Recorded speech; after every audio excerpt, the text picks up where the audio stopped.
This company's never been more profitable. You mean hugely profitable? I like it. DavePorter.com presents The Profitable Cleaner, a podcast on commercial cleaning sales and entrepreneurship. The one podcast that's not afraid to discuss real sales strategies with real cleaning professionals that produce real profits and real results. What's up, everyone? Welcome back to the Profitable Cleaner podcast. I'm your host, James Harper. My colleague, Angel Sandoval, could not make this show today, although he's the one that introduced Ken and myself. Ken, I'm so excited to interview you, man. Not only are you in the commercial cleaning space, you're also in the podcast space. Ken Carfagno, man. So I guess tell me a little bit about you, Ken. I'll let you do the introduction. And thanks for joining us today, brother. Well, first of all, thank you for having me on. I'm excited. And it's so cool to be on another cleaning podcast. A quick story. I'll introduce myself for sure, but quick story. I was at two podcasting conferences this year. One was PodFest in Orlando. The other was Podcast Movement. I think that was in Dallas. It was in Dallas.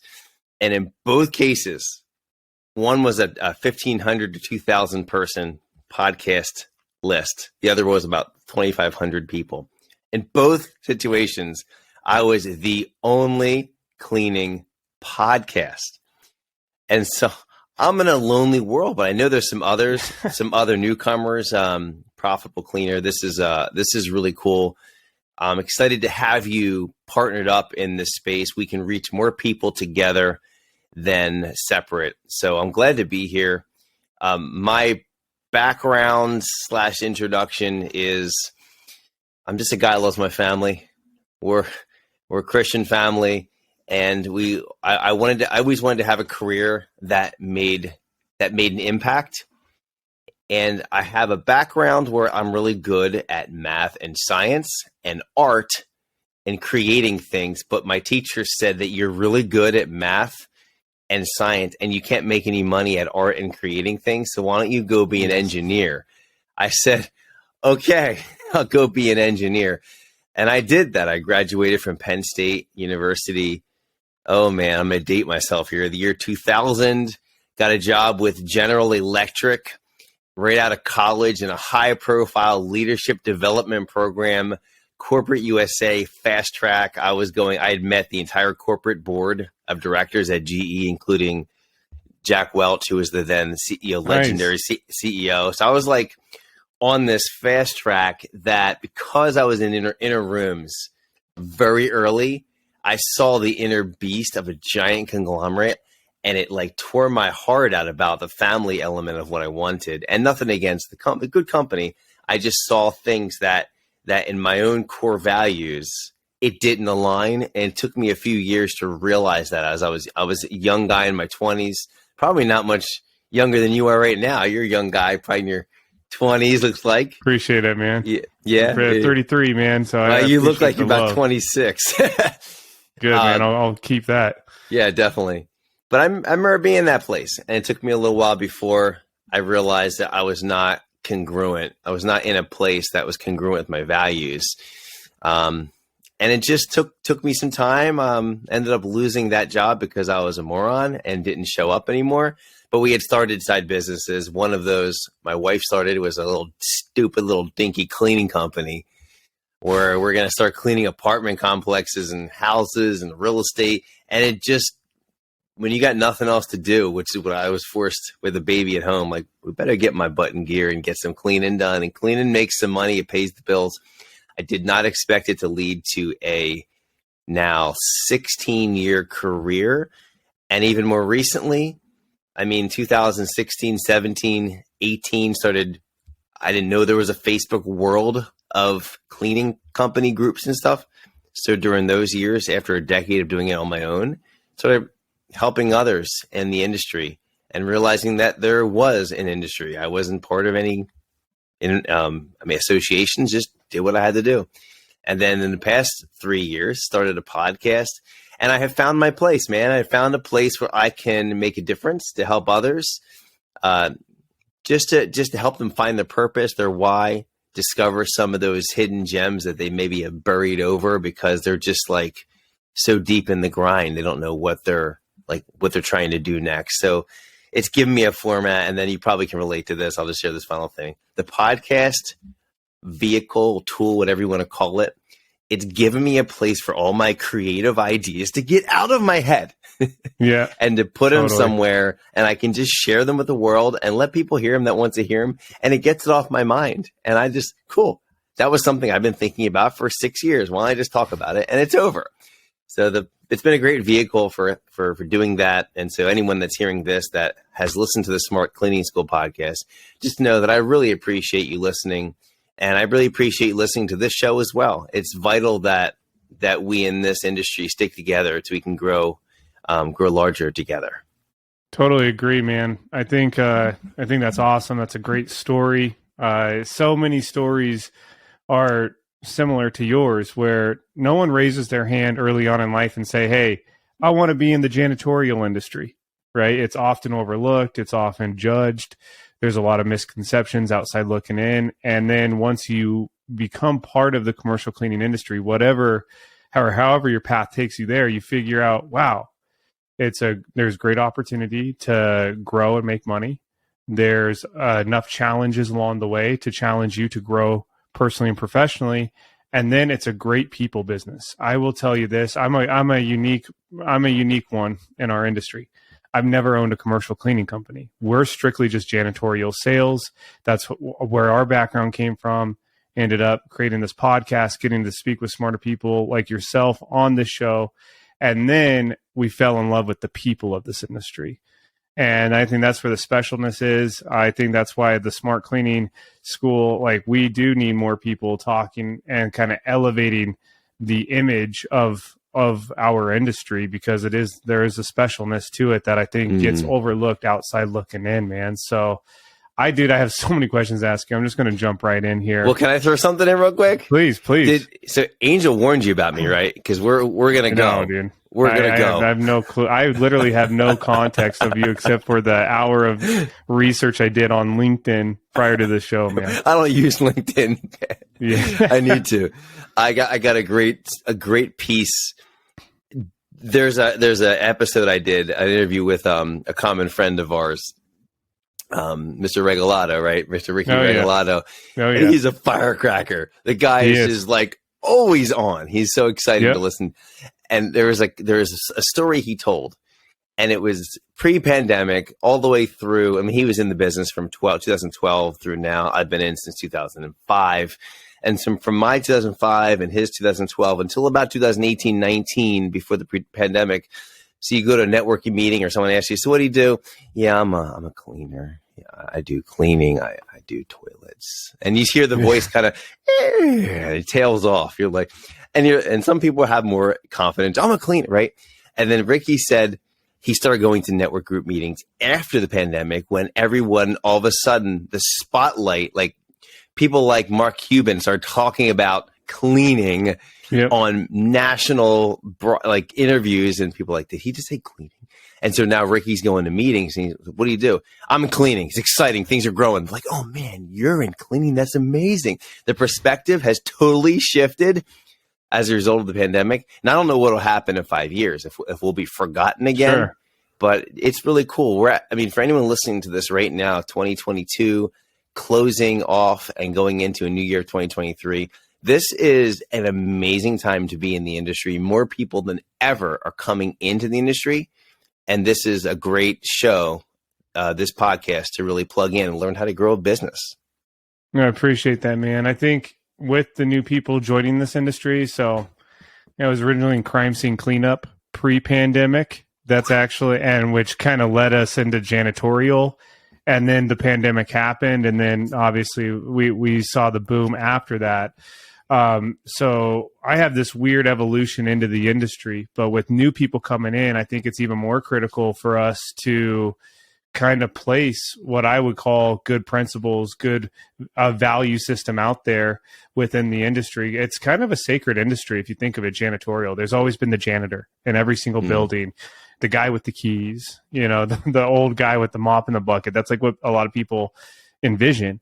And you never know really what they do. You just know that they're always there doing something. And it's kind of like the sacred industry of like, you don't talk about it. Now people are talking about it, and we have to talk about it in the right way.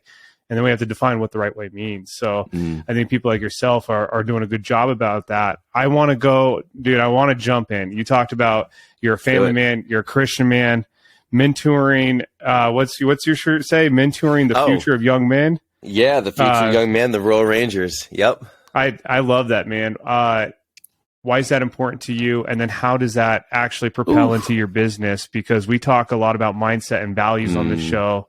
And I have 2 young boys, so I'm selfishly asking this question, man. So, that's the softball. That's putting the ball up on the tee, giving me a big old aluminum bat. Yeah, this is a ministry that came up in 1962, and it was a cry from the men that were putting their sons in Boy Scouts. Nothing wrong with the Boy Scouts. It's great. But it was a church ministry that says we need something that can give the same life skills and leadership skills and all the amazing things that the Boy Scouts can do. But let's do it where it's Christ-centered. It's a discipleship program. We're going to raise young men to be the Christian leaders of tomorrow. And I have seen, maybe you have too, across the landscape, there's just a lot of weak men. Yeah. And I'm not going to maybe change them, but I can change from me down, and I can have and I knew that I could have an impact on other boys within our church, within our area.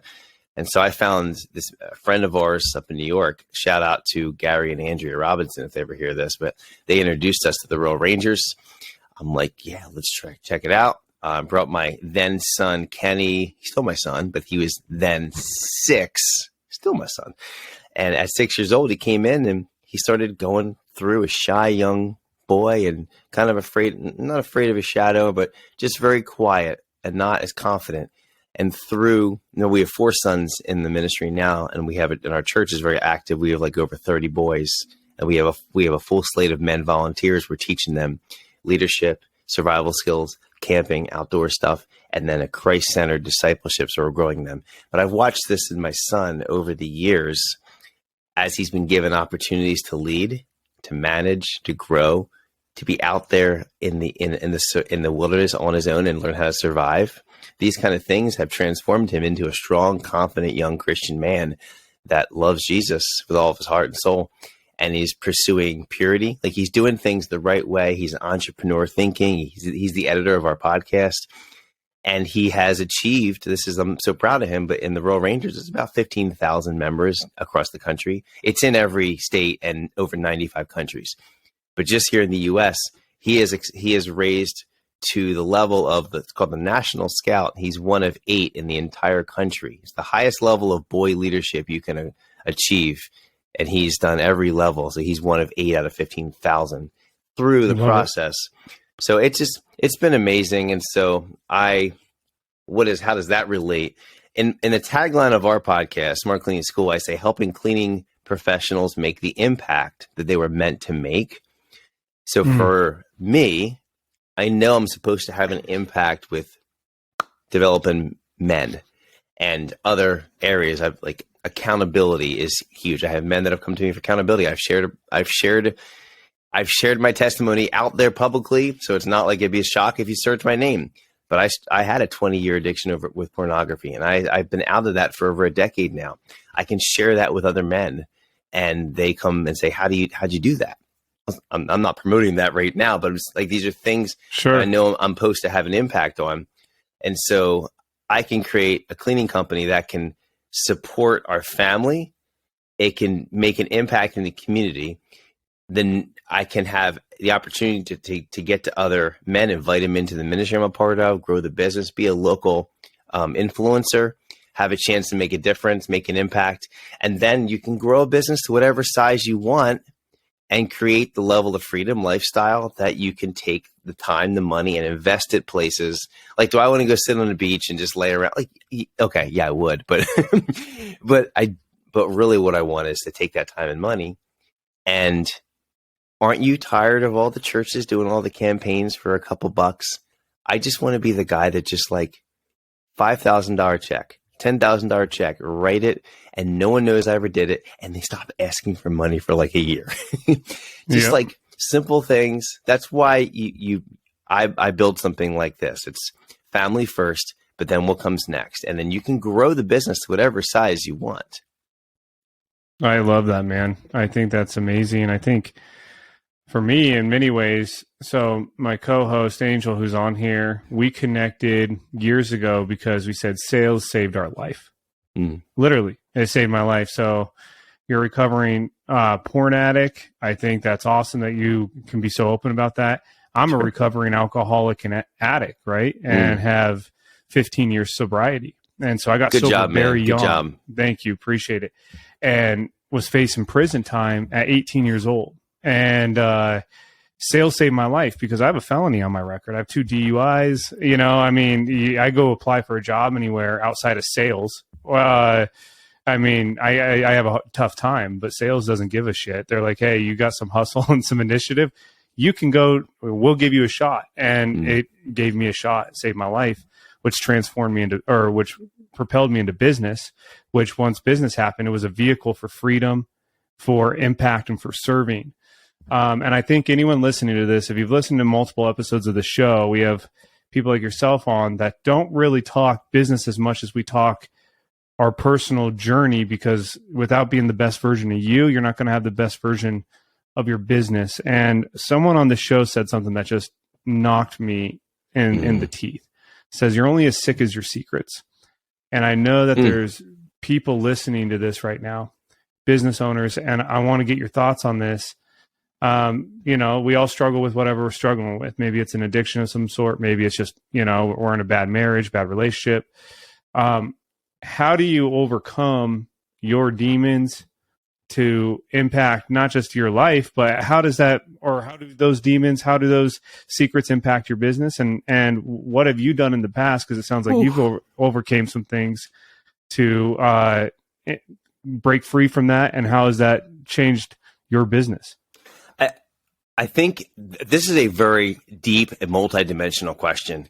My instinct is to answer it this way. Stop living in the present and the past.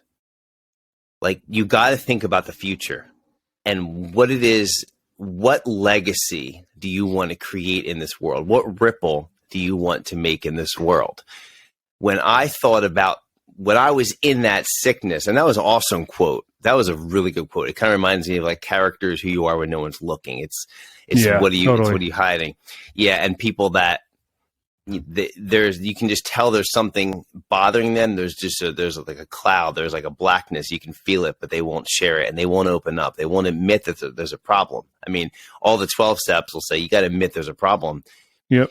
Because I can only speak to my own situation, but I remember when I was in that place, because the way I was brought up, my dad, this was all like looking at stuff I shouldn't have been looking at was never taught to me. Like, here it is, boom. And I got sucked into that world.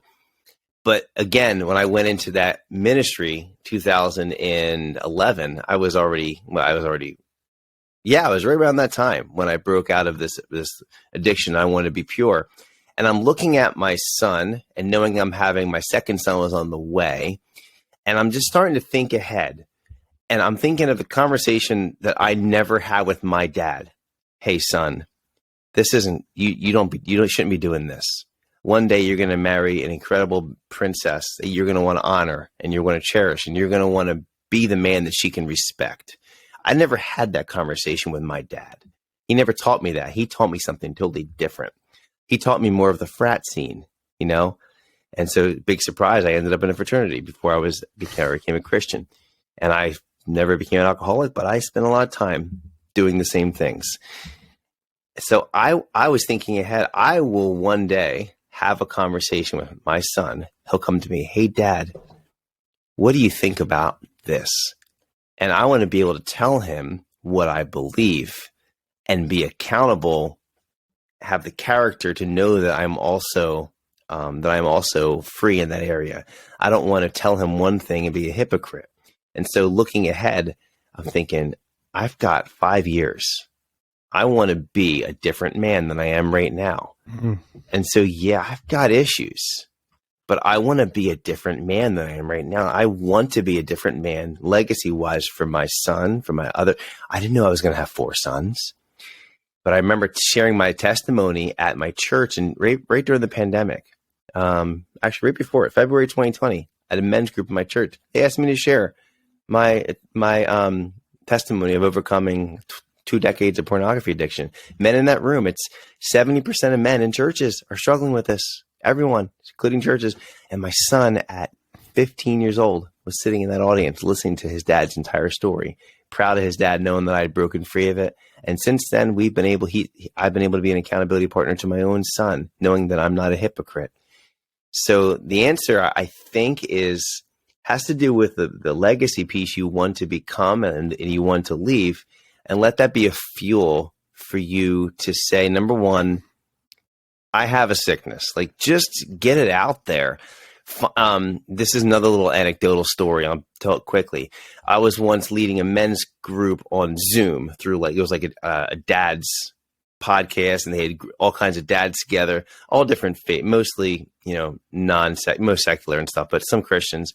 I was leader of one of the groups, and I was sharing about like the target emblem, target, like a bow and arrow target, the inner circle. Like, hey, these are the guys that you could call at middle of the night, and you could tell them whatever's on your heart. You could borrow money if you were stuck. Like, if you're stuck in the middle of broken down middle of the road, these are guys you could call. These are like your guys. They're like, you talk to them on a regular basis. You're tight. This is your inner circle. And then your next rim out is like, hey, these are people that are acquaintances. You share some things, but you protect a lot. And then there's the outer circle. You don't say much. And I said, the irony is that most of your family falls on the outside. Not many family gets in the inside.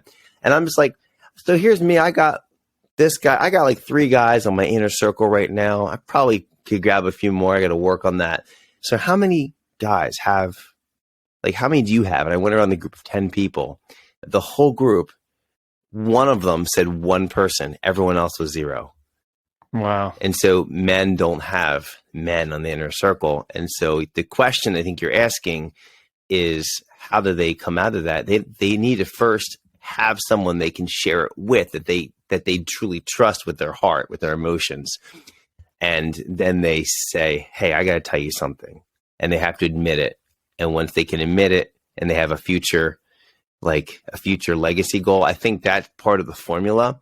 And men don't have that, so they're staying stuck in a cycle. That's my opinion. I'm not a psychiatrist.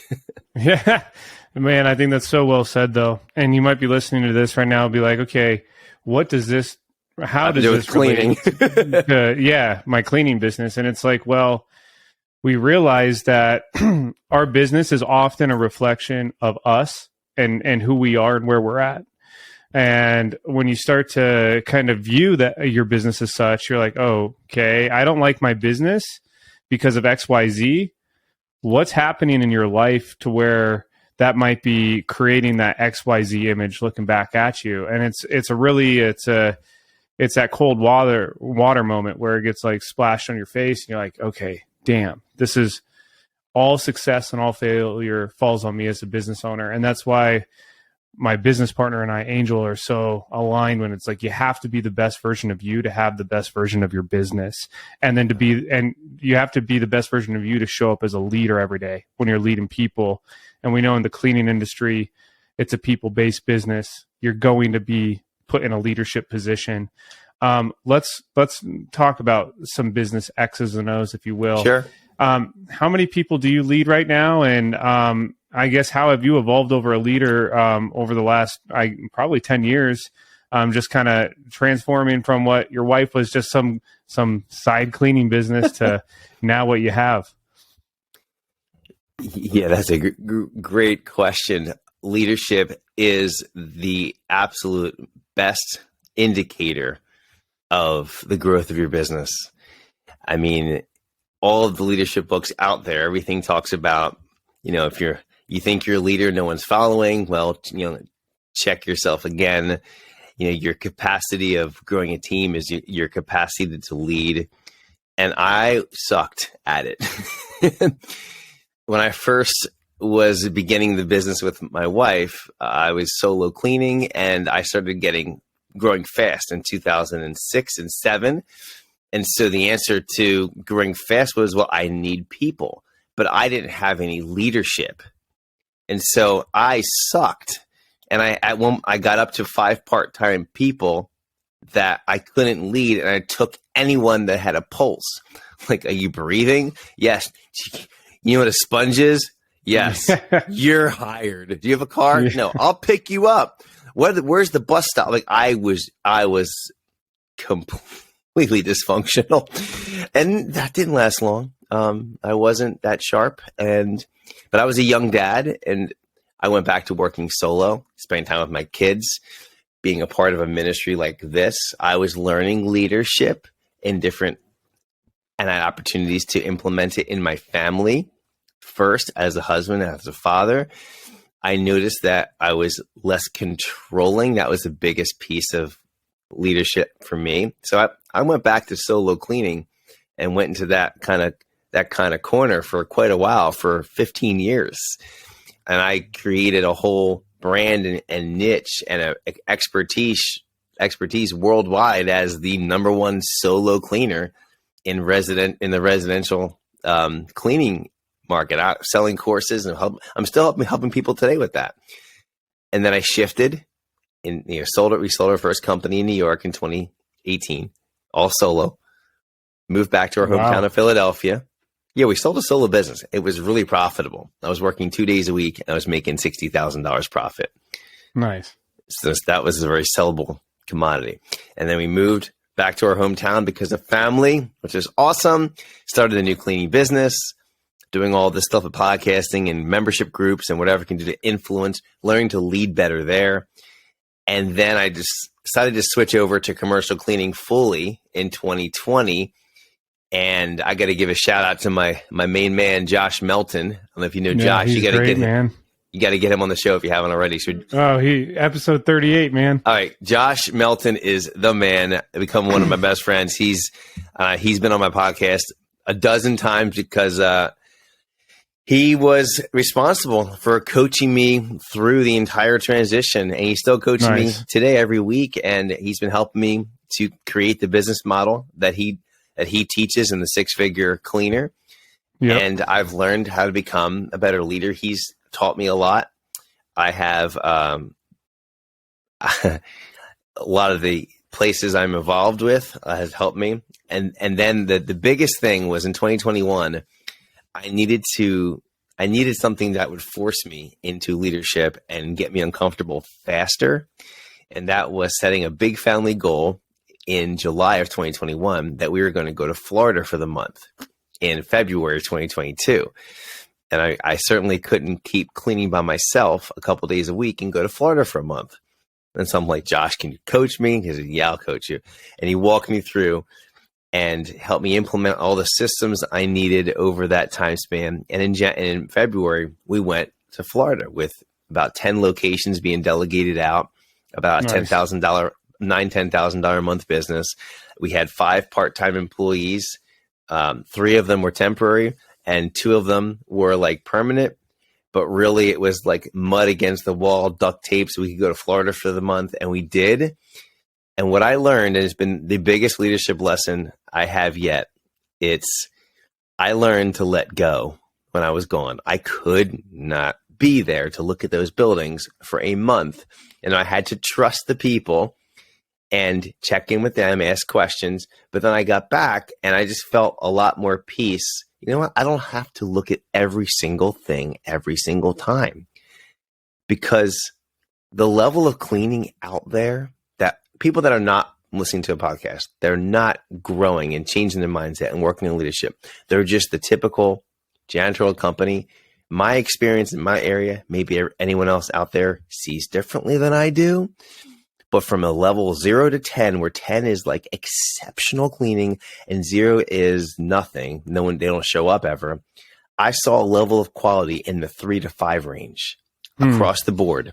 And then when I came on to clean, even if we did a terrible job, we're still at a 6 and 7, but we're training for an 8. I'm not training for a 10. I'm training for an 8, which I could let go of more easily. And an 8 was twice as good as everything else out there. So I'm learning now that I don't have to check offices but once a month in some cases, trusting the training I've been giving and letting go of control, and then just checking in with the customers like, oh yeah, everything's going great. I'm like, wow, I have just let this, I was so hands-on and so controlling, it prevented me from growing as a leader. And so now right now we're gearing up for our second trip to Florida in February, and we'll have 8 people on the team. This time they're 8 permanent part-time cleaners, and we'll have one like entry level manager in the operations area. So we're just starting to get a little traction. We'll come up on 200,000 in revenue here in the next month-ish. So just like step by step, but leadership was the right question to ask. And sorry if that took me too long to answer. No, I think it's great, man. I think it's awesome. And it's funny that winners stick with winners. You mentioned Josh Melton, one of our most notorious and probably downloaded guests we had on the show is Josh. Great guy, and I actually consider him kind of like a hiring expert. I know his hiring model and how he kind of segments out his hiring, like the part-time Susan and all this. I think he's awesome. Shout out episode 38. Literally, I know that episode. That's Josh Melton's episode on our show. And then what you're saying is so relatable. I think it doesn't matter if you're doing $200,000 in revenue or if you're doing $2 million in revenue. Everyone in this industry has had that feeling of, can I delegate this account to someone at some level and it be okay? And man, and I think just in business in general, so us in the sales side, I think all the time, like with our sales reps, I'm like, oh, can they take the sales call? I should take it. And it's like, no, I'm actually doing a disservice to my team by not giving them the opportunity to level up their skill set and take this on. And I'm doing myself a disservice by doing the same thing over and over again and hoping I get a different outcome.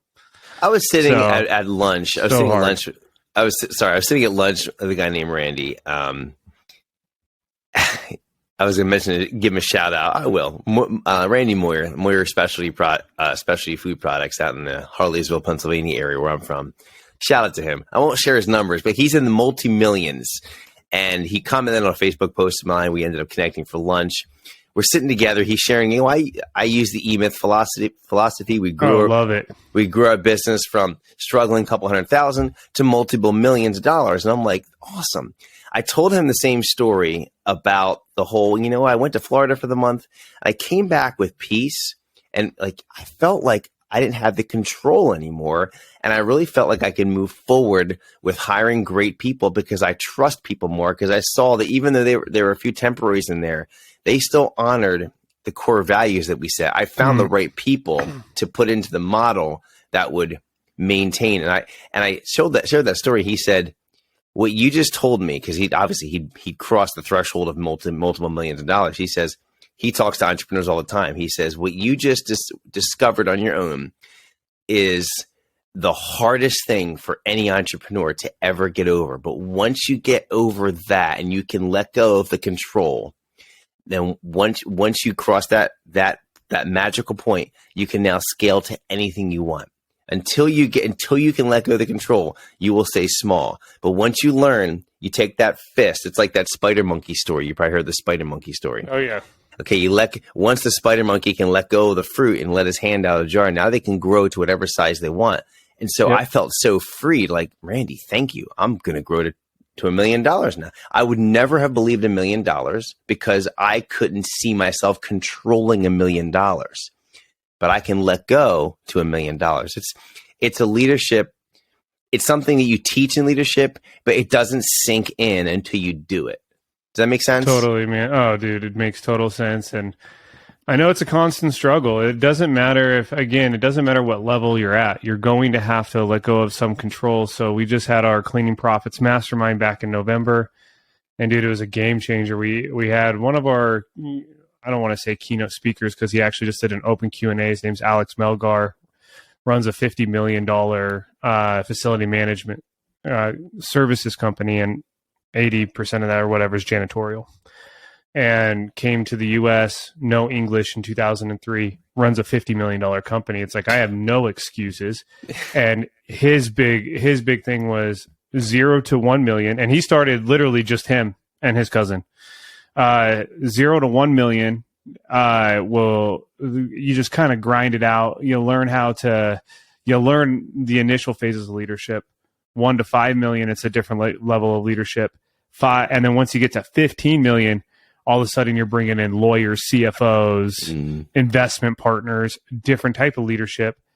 20 million, everybody knows who you are, regardless of what industry you're in, and you're on the radar of the government almost. It's like, and he's like, now it's a different type of leadership. Now I have to create mini CEOs within my company to manage 800 people.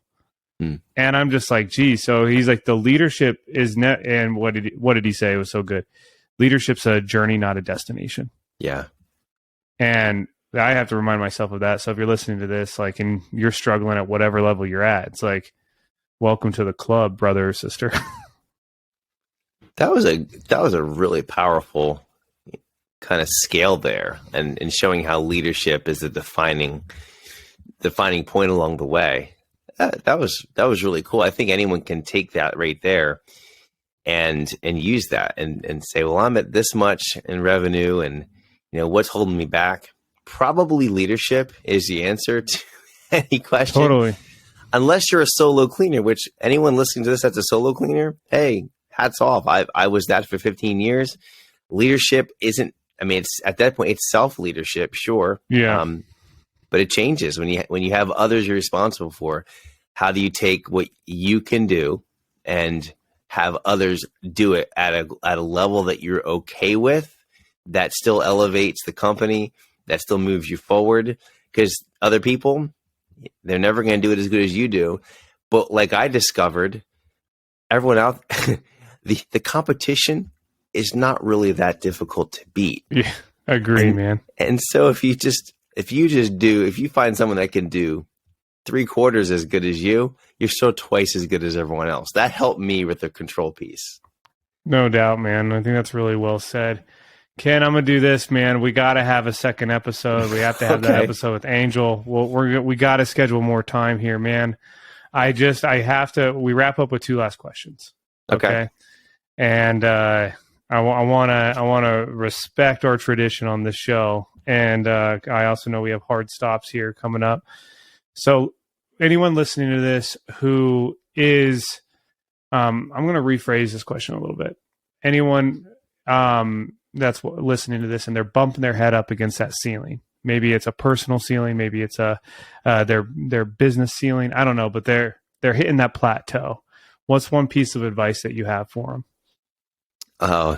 Read some books and find yourself a mentor or a coach. You're not going to be able to escape this on your own. There's something called the 4 windows. The first window are the things that you know about you that other people know about you. You're not going to grow much there. The second window is the things that you know about you that other people don't know about you.